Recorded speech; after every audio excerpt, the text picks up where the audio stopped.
Nunca olvides esto: si tu suegro te entrega 800.000 en efectivo en tu noche de bodas y te dice que huyas por la puerta trasera, hazle caso. Yo lo hice. Y por eso estoy viva para contarlo. Mi nombre es María, tengo 29 años, y hace 3 años viví la noche más aterradora de mi vida. Una noche que se suponía debía ser la más feliz. Mi boda. Pero todo se convirtió en una pesadilla en cuestión de minutos. Y lo más extraño de todo es que la persona que me salvó fue alguien a quien apenas conocía, mi suegro. Un hombre que hasta ese momento solo me había dirigido la palabra 3 veces. Esta es mi historia. Todo comenzó 6 meses antes de la boda. Conocí a Daniel en una cafetería del centro. Él era arquitecto, yo trabajaba como diseñadora gráfica. Teníamos 26 años los dos. Fue amor a primera vista, de esos que solo ves en películas. Alto, ojos cafés, sonrisa perfecta. Hablamos durante 5 horas ese primer día. Me enamoré de su forma de hablar, de cómo describía sus proyectos, de cómo me miraba cuando yo hablaba.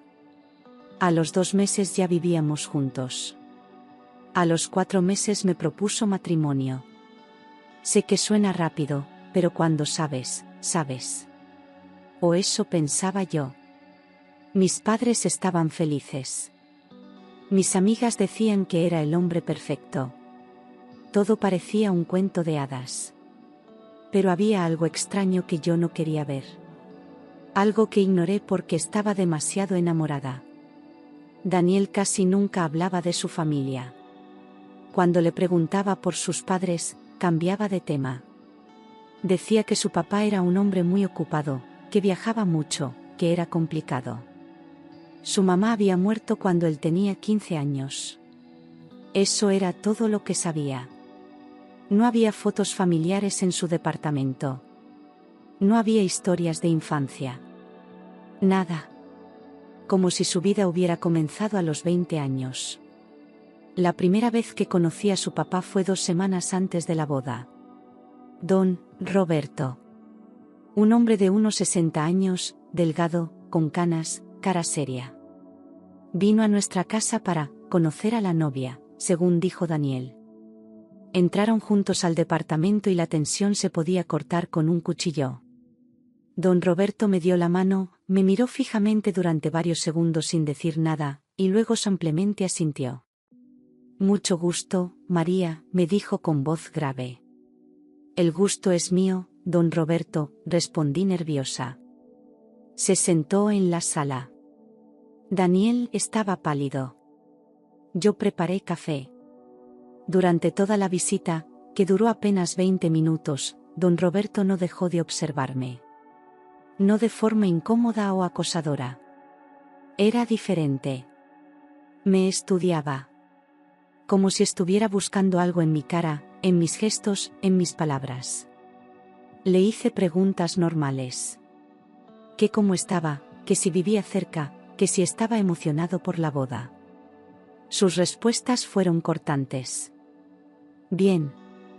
No muy cerca. Sí. Y luego se fue. Daniel lo acompañó hasta la puerta y regresó 10 minutos después. Estaba sudando. ¿Estás bien?, le pregunté. Sí, sí. Es que mi papá es así. No te preocupes. Le caíste bien, me dijo forzando una sonrisa. Pero yo sabía que algo no estaba bien. Lo dejé pasar. Error número 1. Los días previos a la boda fueron un caos hermoso de preparativos. Flores, invitaciones, pruebas del vestido, degustaciones de comida. Yo estaba flotando en una nube. Daniel seguía siendo el novio perfecto. Atento, cariñoso, emocionado. Pero a veces lo encontraba mirando su celular con una expresión que no le conocía. Preocupación. Miedo, incluso. ¿Todo bien?, le preguntaba. Perfecto, amor. Solo cosas del trabajo, respondía guardando el teléfono rápidamente. Una semana antes de la boda recibí una llamada extraña. Un número desconocido. Contesté. María, dijo una voz de hombre que no reconocí. Sí, ¿quién habla? Silencio. Y luego colgaron. Pensé que era una equivocación. Al día siguiente, otra llamada. El mismo número. Esta vez no contesté. Daniel estaba conmigo y vio la pantalla de mi celular. ¿Quién es?, preguntó con un tono que nunca le había escuchado. No sé, alguien que ha llamado 2 veces y no dice nada, respondí. Me quitó el teléfono de las manos y vio el número. Su cara se puso blanca. Completamente blanca. Daniel, ¿qué pasa? ¿Conoces ese número? No, no. Debe ser spam, dijo devolviéndome el teléfono. Pero sus manos temblaban. Esa noche no pude dormir. Había algo que Daniel me estaba ocultando. Algo grande. Pensé en cancelar la boda. Incluso llegué a escribir un mensaje diciéndole que necesitábamos hablar. Pero lo borré. Me dije a mí misma que eran nervios preboda, que todas las parejas pasan por esto, que estaba exagerando. Error número 2. Llegó el día de la boda. 15 de agosto. Un sábado perfecto. Cielo azul, temperatura ideal. La ceremonia sería en una hacienda a las afueras de la ciudad. Íntima, solo 50 invitados. Mi familia estaba emocionadísima. Mis amigas lloraban al verme con el vestido puesto. Yo también lloré. Me veía hermosa. Todo estaba saliendo perfecto. La ceremonia fue como un sueño. Daniel lloró cuando me vio caminar hacia el altar. Dijimos nuestros votos. Nos besamos. Aplausos. Fotografías. Brindis. Comida deliciosa. Baile. Fue una fiesta perfecta. Don Roberto estuvo ahí, en una esquina, siempre observando. Apenas habló con alguien. No bailó. No brindó. Solo observaba. A las 11 de la noche, Daniel y yo nos despedimos de los invitados. Nos íbamos a nuestra suite en la misma hacienda. Una cabaña privada alejada del salón principal. Hermosa, con chimenea, una cama enorme con sábanas blancas, pétalos de rosa por todos lados. Champagne esperándonos en una cubeta con hielo. Todo era perfecto. Entramos riendo, besándonos. Daniel me cargó para cruzar el umbral de la puerta. Me puso en el suelo y nos volvimos a besar. En ese momento escuchamos que tocaban la puerta. 3 golpes secos. ¿Quién puede ser?, preguntó Daniel molesto. Abrió la puerta. Era don Roberto. Tenía una expresión en su cara que nunca olvidaré. Terror puro. Papá, ¿qué haces aquí? ¿Es nuestra noche de...? Cállate, lo interrumpió don Roberto empujando la puerta y entrando. Cerró con seguro detrás de él. Tenía una mochila negra en la mano. Tienes que irte. Ahora. Los dos. ¿De qué hablas? ¿Estás loco?, dijo Daniel. Don Roberto dejó la mochila en la cama, la abrió y sacó 2 cosas. Un fajo enorme de billetes. Y una pistola. Me quedé paralizada. Daniel también. Hay 800.000 pesos ahí. María, quítate ese vestido ahora mismo. Ponte esta ropa, dijo sacando jeans, una sudadera y tenis de la mochila. Y sal por la puerta trasera de esta cabaña. Hay un sendero que lleva al bosque. Síguelo hasta llegar a la carretera. Ahí va a estar un carro esperándote. Un Suru gris. Súbete. El conductor sabe qué hacer. Pero, ¿qué está pasando?, logré decir con la voz quebrada. No hay tiempo para explicaciones. Haz lo que te digo. Por favor, su voz era urgente pero no agresiva. Era desesperada. Papá, esto es una locura. No voy a dejar que... Cállate, Daniel, gritó don Roberto. Nunca había escuchado a un padre hablarle así a su hijo. Esto es por tu culpa. Tu maldita irresponsabilidad nos metió en esto. Y ahora ella va a pagar el precio si no se va. Ya. En ese momento escuché algo que me heló la sangre. Voces afuera. Varias voces de hombres. Y el sonido inconfundible de armas siendo cargadas. Ya están aquí, susurró don Roberto. Me miró directo a los ojos. María, por favor. Si quieres ver a tu familia otra vez, vete. Ahora. No entendía nada. Mi cerebro no procesaba lo que estaba pasando. Pero algo en su mirada, algo en el terror absoluto que vi en sus ojos, me hizo reaccionar. Tomé la mochila, el dinero, la ropa. Corrí al baño y me quité el vestido de novia en tiempo récord. Me puse los jeans, la sudadera, los tenis. Todo me quedaba grande pero no importaba. Cuando salí del baño, don Roberto estaba en la puerta con la pistola en la mano. Daniel estaba en una esquina, llorando, con las manos en la cabeza. La puerta trasera está en el cuarto de lavado, al final del pasillo. Corre y no voltees. No importa que escuches, no voltees, me dijo don Roberto. Pero Daniel. Él se queda. Esto es con él, no contigo. Por favor, María. Vete. Las voces afuera se hacían más fuertes. Escuché a alguien diciendo, entren por atrás también. Mi instinto de supervivencia finalmente se activó. Tomé la mochila y corrí hacia el pasillo. Encontré el cuarto de lavado. Vi la puerta trasera. La abrí. Y entonces escuché el primer disparo. Me quedé congelada por medio segundo. Luego otro disparo. Gritos.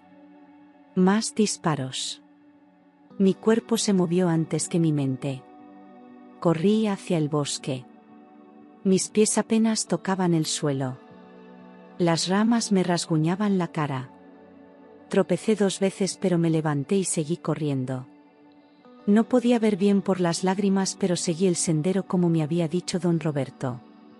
Corrí durante lo que me parecieron horas pero probablemente fueron 10 minutos. Hasta que vi luces. La carretera. Y ahí, exactamente como había dicho, estaba un Suru gris con el motor encendido. Me acerqué temblando. La ventana del conductor bajó. Era un hombre mayor, de unos 70 años, con lentes. Me miró y asintió. ¿María?, preguntó. Sí, apenas pude decir. Sube. Rápido. Subí al asiento trasero. El hombre arrancó inmediatamente. Manejó en silencio durante 30 minutos. Yo lloraba en el asiento de atrás, abrazando la mochila, sin entender absolutamente nada de lo que acababa de pasar. ¿Quién es usted? ¿Qué está pasando? ¿Dónde está Daniel?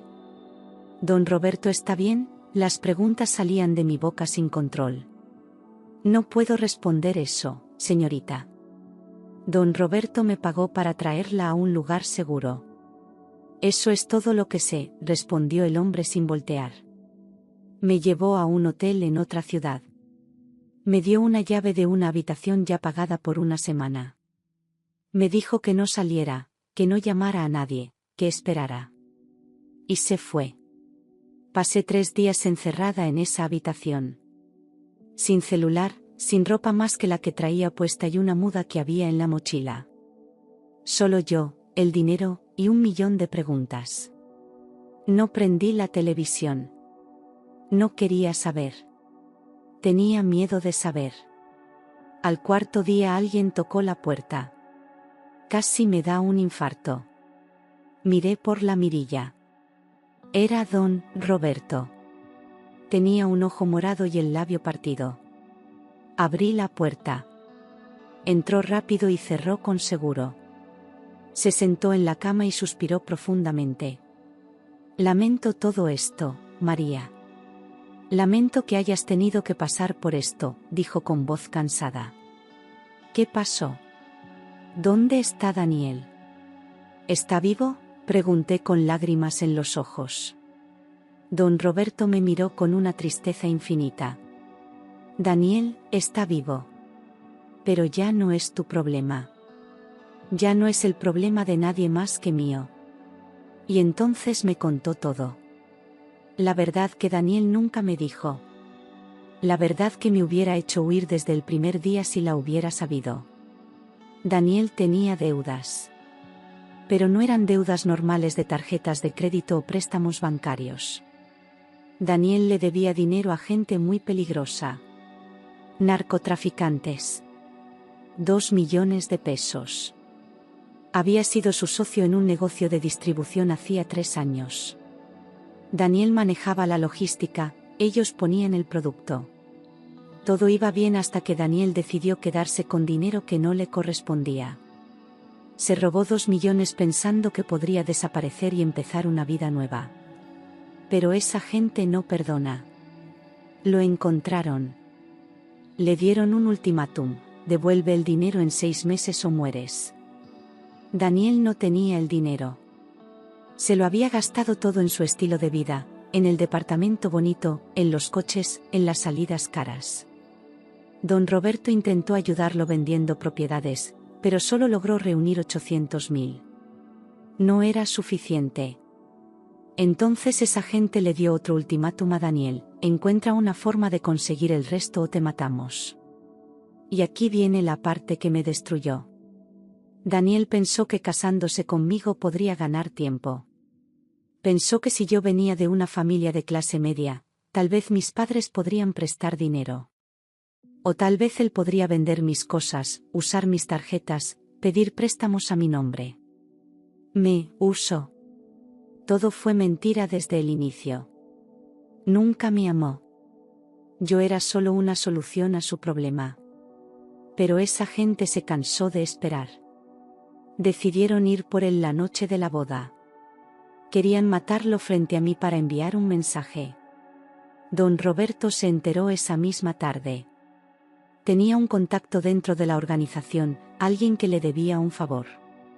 Ese contacto le avisó que irían esa noche. Don Roberto armó el plan de escape para mí. No me conocía bien, pero sabía que yo era inocente en todo esto. No merecía morir por los errores de su hijo. Me dio el dinero que había juntado vendiendo sus propiedades. Me dio una oportunidad de vivir. Los disparos que escuchaste fueron míos. Disparé al aire para asustarlos y ganar tiempo. Funcionó por unos minutos. Suficiente para que tú escaparas. Luego me golpearon. Se llevaron a Daniel. Llegó la policía porque alguien de la hacienda llamó por los disparos. Todo fue un desastre, me explicó don Roberto. ¿Y qué va a pasar con Daniel? Llegamos a un acuerdo. Yo les di los 800.000. Daniel va a trabajar para ellos hasta pagar el resto. Básicamente es su esclavo ahora. Pero está vivo. Por ahora. Me quedé en silencio procesando todo. Mi matrimonio fue una farsa. Mi esposo me usó como peón. Casi me matan por culpa de sus mentiras. Me sentía vacía. ¿Por qué me salvó? Ni siquiera me conoce, le pregunté. Don Roberto me miró con lágrimas en los ojos. Era la primera vez que lo veía vulnerable. Porque mi hijo es un cobarde y un mentiroso. Pero yo no. Yo cometí muchos errores en la vida, María.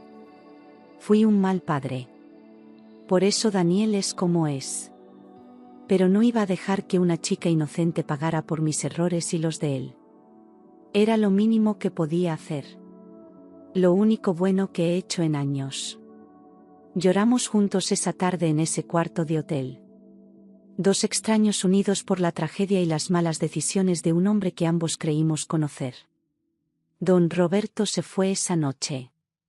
Me dijo que borrara todo rastro de Daniel de mi vida. Que me cambiara de ciudad si era posible. Que usara el dinero para empezar de nuevo. Que nunca intentara contactar a Daniel ni a él. Que siguiera adelante como si ese capítulo nunca hubiera existido. Y eso hice. Me mudé a otra ciudad. Cambié de número. Cambié de trabajo. Usé el dinero para rentar un departamento y vivir mientras encontraba un empleo nuevo. Le dije a mi familia que Daniel y yo nos habíamos separado por diferencias irreconciliables. Nunca supe los detalles reales. Era mejor así. Han pasado 3 años. A veces todavía tengo pesadillas con esa noche. Con los disparos. Con la cara de terror de don Roberto. Con la imagen de Daniel llorando en esa esquina mientras su vida se desmoronaba. Me pregunto si sigue vivo. Me pregunto si don Roberto está bien. Pero nunca he buscado respuestas. Algunas cosas es mejor no saberlas. Aprendí muchas lecciones de esta experiencia horrible. Aprendí que el amor puede cegarte completamente. Aprendí que las señales de alerta existen por una razón y que ignorarlas puede costarte la vida. Aprendí que no todas las personas son lo que parecen. Aprendí que a veces un extraño puede salvarte mientras alguien que jura amarte te está usando. Pero la lección más importante fue esta: confía en tu instinto. Esa vocecita en tu cabeza que te dice que algo no está bien, esa incomodidad que sientes pero no puedes explicar, esas dudas que entierras porque quieres creer en el cuento de hadas, escúchalas. Porque tu instinto sabe. Siempre sabe. Hoy tengo una vida tranquila. Trabajo en una agencia de publicidad. Tengo amigas nuevas. Salgo con alguien, pero voy muy despacio. No me he vuelto a casar y probablemente no lo haga en mucho tiempo. La confianza se rompió esa noche y sigue en reconstrucción. El vestido de novia quedó tirado en el baño de esa cabaña. Nunca volví por él. Espero que alguien lo haya encontrado y lo haya usado para algo mejor que yo. Espero que le haya traído felicidad a alguien más. Porque para mí solo representa la mayor mentira de mi vida. Don Roberto me salvó. Un hombre que apenas conocía, que no me debía nada, que tenía todos los motivos para dejarme ahí y salvar solo a su hijo. Pero no lo hizo. Eligió hacer lo correcto. A veces pienso en él y espero que esté bien, donde quiera que esté. Le debo mi vida. Esta historia la he guardado por 3 años. Nunca se la había contado a nadie completa. Ni a mi familia ni a mis amigas. Es la primera vez que la saco de mi pecho. Y duele. Duele recordar. Duele admitir que fui tan ingenua. Duele saber que estuve a minutos de morir y ni siquiera lo sabía. Pero la comparto porque tal vez alguien que la escuche necesite escucharla. Tal vez alguien está en una relación donde algo no se siente bien. Tal vez alguien está ignorando señales de alerta porque está enamorado. Tal vez alguien está a punto de cometer el mismo error que yo. Si eres tú, por favor, detente. Pregunta. Investiga. No ignores tu instinto. No dejes que el amor te ciegue tanto que pongas en riesgo tu seguridad. Porque cuando las cosas se ponen feas, cuando la verdad sale a la luz, ya es demasiado tarde. Y con suerte tendrás un don Roberto que te salve. Pero tal vez no. Yo tuve suerte. Mucha suerte. Pero no todos la tienen. No todos sobreviven para contar la historia. Después de mudarme, pasé meses sin poder dormir bien. Cada ruido en la noche me despertaba. Cada carro que se estacionaba frente a mi edificio me hacía pensar que me habían encontrado. Vivía con miedo constante. Compraba comida para toda la semana para no tener que salir tanto. Evitaba lugares con mucha gente. Me volví paranoica. Dejé de usar redes sociales completamente. Borré todas mis cuentas. Facebook, Instagram, todo. Porque tenía terror de que alguien me rastreara y descubriera dónde estaba. Mi familia no entendía por qué había cortado tanto el contacto. Les decía que necesitaba espacio después de la separación. Mi mamá lloraba por teléfono preguntándome qué había pasado realmente. Las parejas no se separan así de la noche a la mañana después de casarse, me decía. Algo pasó en esa luna de miel. Y tenía razón. Pero yo no podía contarle. No podía arriesgar que ella o mi papá trataran de investigar o de ayudarme y terminaran metiéndose en problemas con esa gente peligrosa. 6 meses después de mudarme conseguí trabajo en la agencia de publicidad.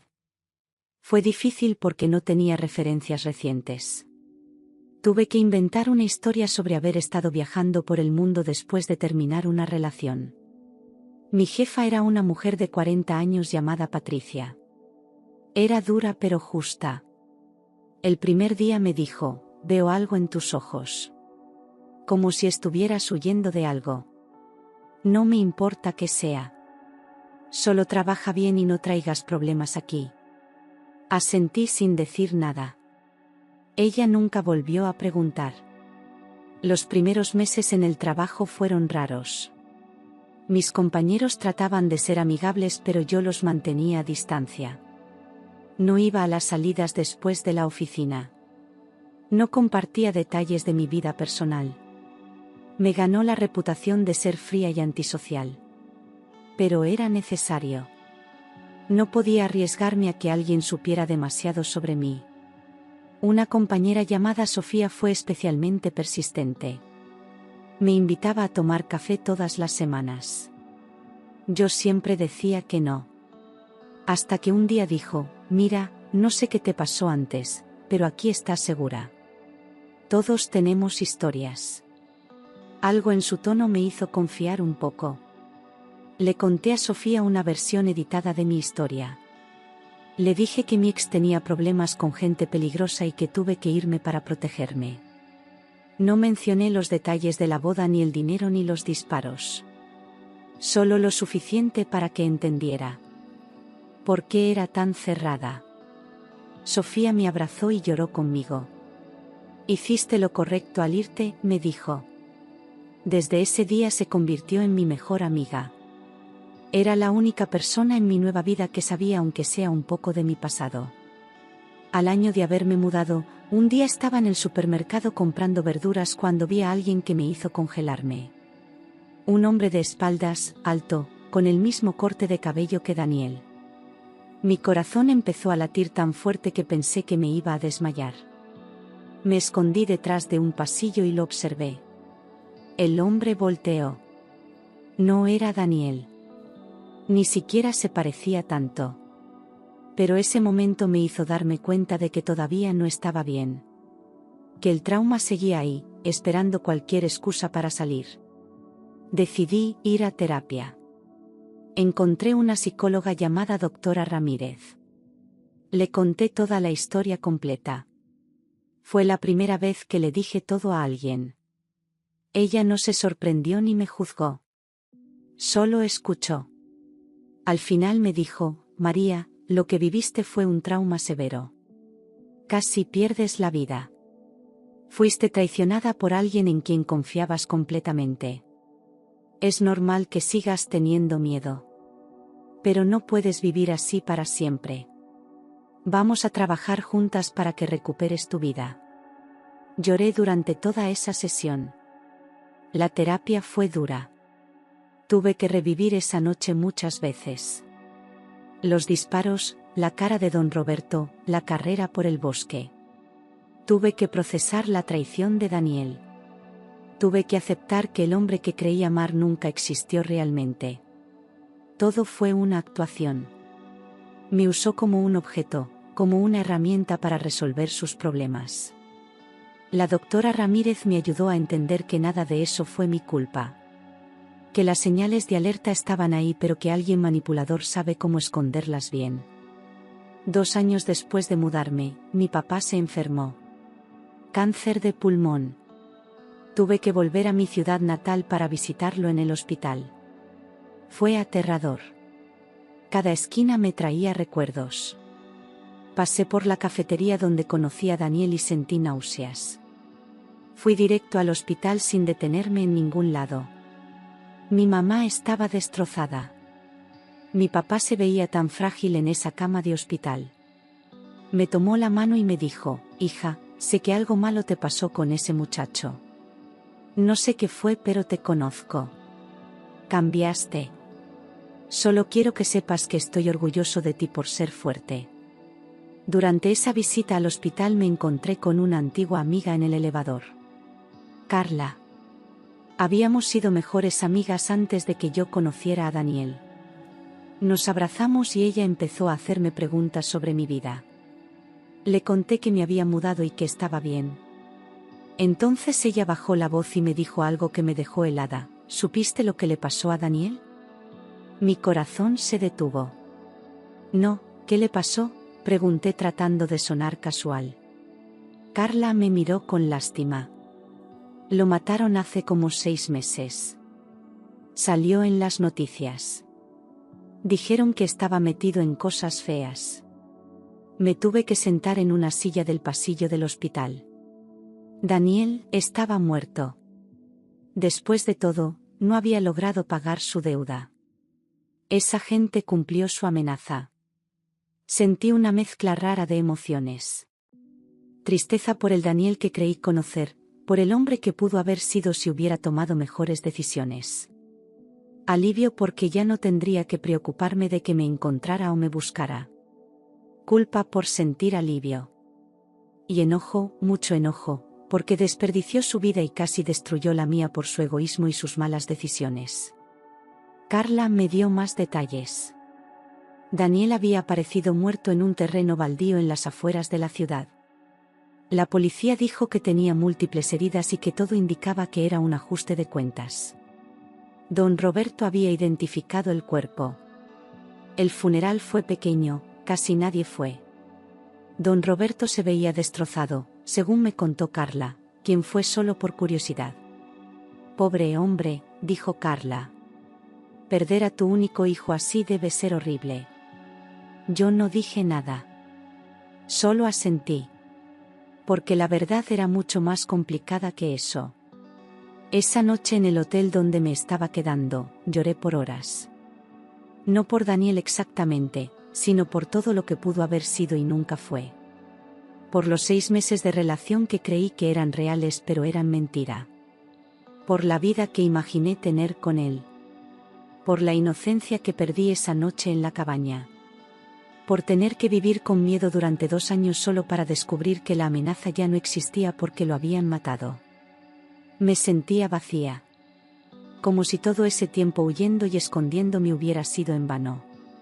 Pero luego recordé algo que la doctora Ramírez me había dicho: tu respuesta al trauma no fue en vano. Te mantuviste segura. Reconstruiste tu vida. Eso tiene valor sin importar qué le haya pasado a él. Tenía razón. Yo había sobrevivido. Había construido una nueva vida.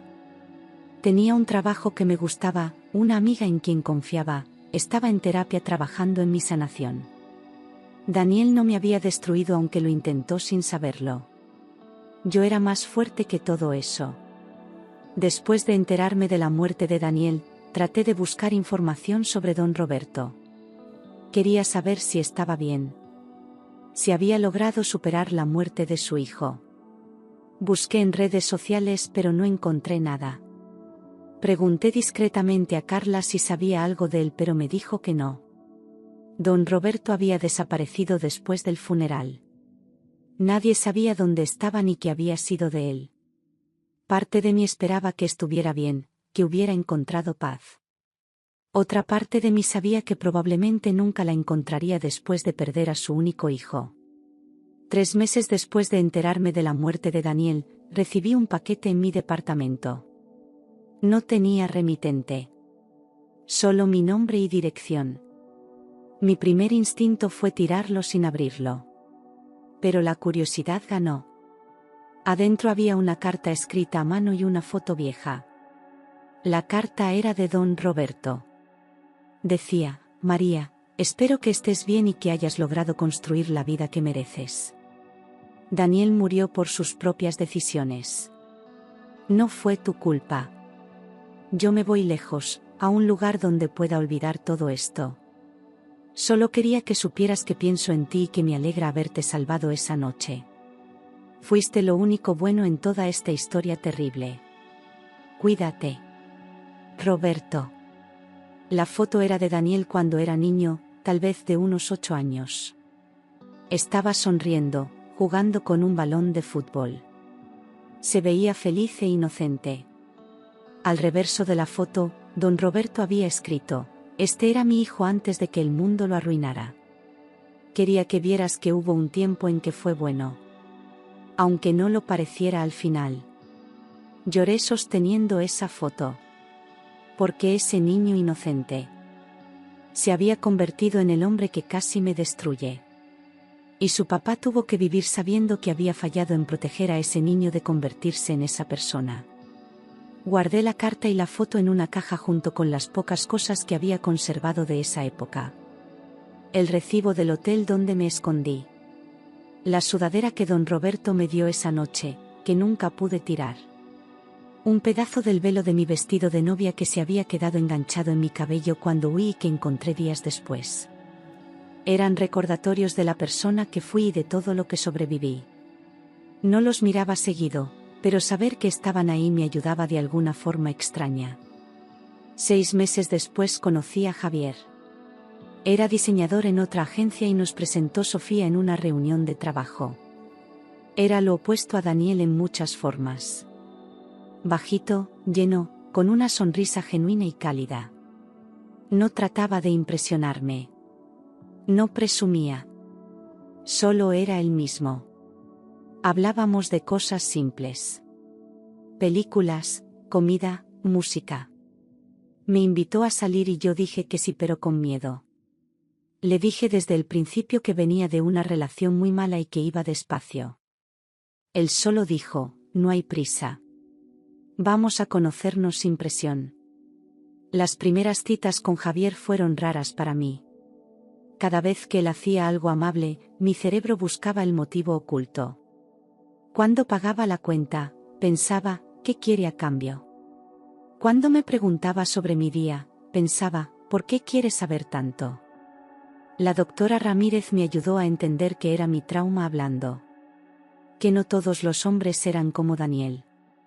Que Javier merecía una oportunidad de demostrar que era diferente. Y lo era. 3 meses después de conocerlo, le conté mi historia completa. Esperaba que saliera corriendo.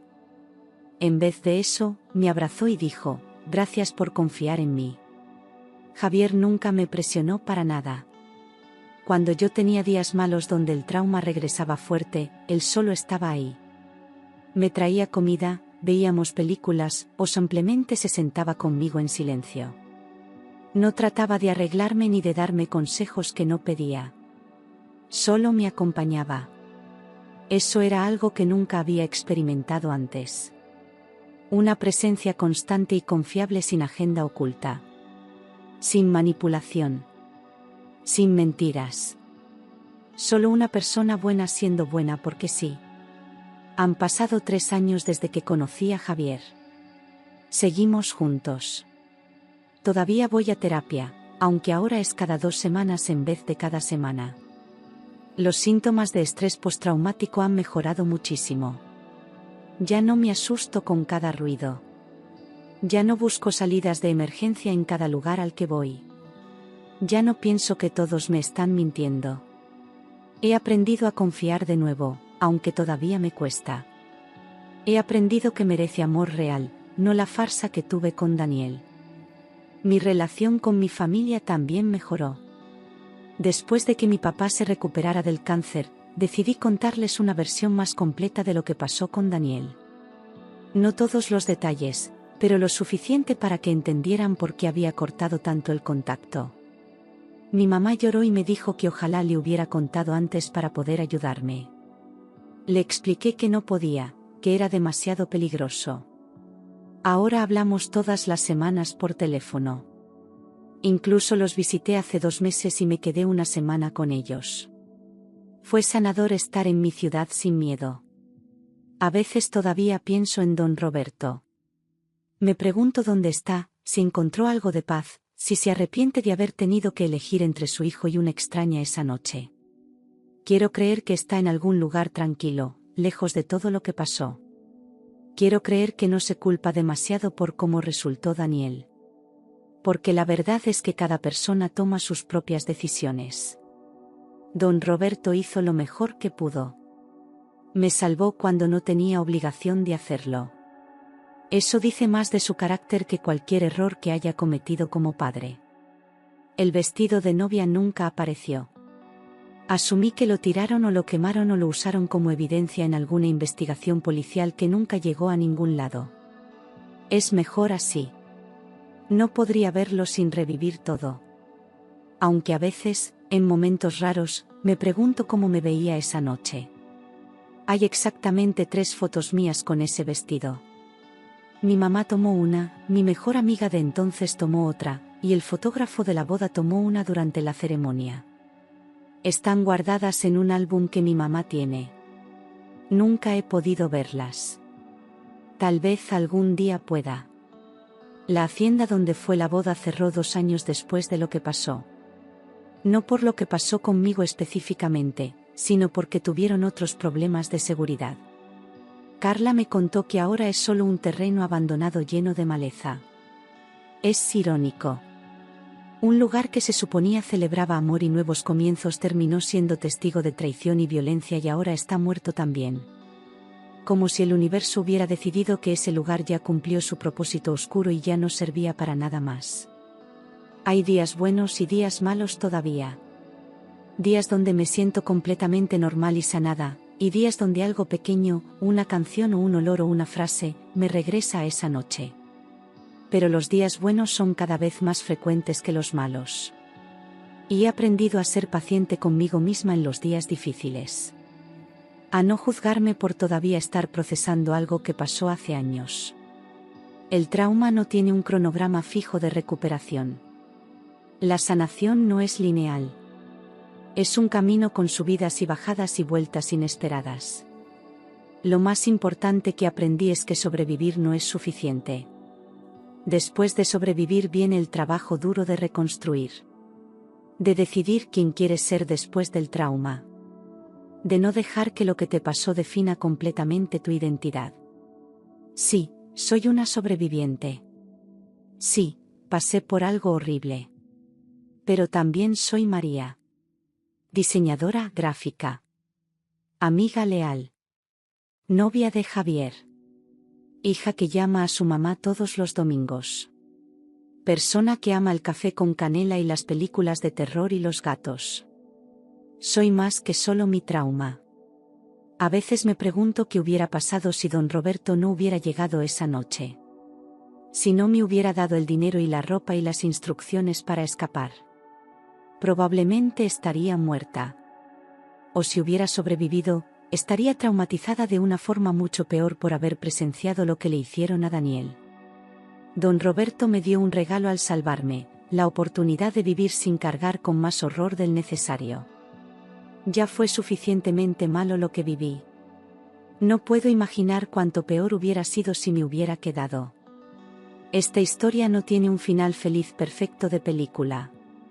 No me casé de nuevo en una ceremonia hermosa que borra los recuerdos de la primera. No me hice millonaria con el dinero que don Roberto me dio, porque lo usé para sobrevivir como él me dijo. No encontré a don Roberto para tener una reconciliación emotiva donde nos perdonamos mutuamente por cosas que no hicimos. La vida real no es así. La vida real es más complicada y más sucia y menos satisfactoria narrativamente. Pero tengo algo mejor que un final de película.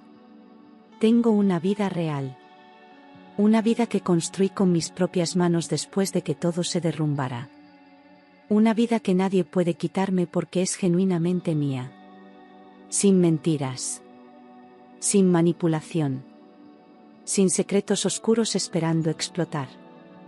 Solo yo, mis decisiones, mis errores, mis éxitos. Y eso, después de todo lo que pasó, es más valioso que cualquier cuento de hadas que pude haber imaginado cuando era más joven e ingenua. Si esta historia te impactó, suscríbete al canal.